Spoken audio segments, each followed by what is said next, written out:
අයිබෝවන් හිත ශක්තිමත් නැත්නම් මොන දේ තිබ්බත් වැඩක් නැහැ කියනවා. ඔයාගේ ශක්තිමත් නැති හිත හැමතිස්සෙම නිපදවන්නේ ලබා දෙන්නේ දුබල සිතුවිලි. දුබල සිතුවිල්ලක් නම් ඔයාට තියෙන්නේ ඔයාට ප්‍රබල දෙයක් කරන්න බෑ. ඔයාට ප්‍රබල දෙයක් කරන්න ඕන නම් ඔයා ප්‍රබල විදිහට ඔයාගේ සිතුවිල්ල වෙනස් කරන්න ඕනේ. ඔයා හිතන්න ප්‍රබල විදිහට. ඔයා හිතන්න ඔයාට මේක කරන්න පුළුවන් කියලා. ඔයා හිතන්න අනාගතේ මෙන්න මේ දවසේ මම මේක කරනවා කියලා.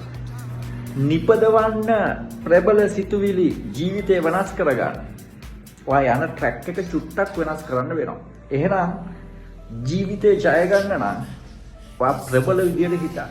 වැටෙන්න එපා. වැටුනොත් ඒක වගේ පොයින්ට් එකක් කරගෙන ඊගව දවස සාර්ථක කරගන්න ඔයාට වැරදිච්ච දේ විතරක් හිතන්න. එහෙනම් ප්‍රබල සිතුවිල්ල ප්‍රබල මිනිසුන් නිර්මාණය කරන්න. ජය වේවා.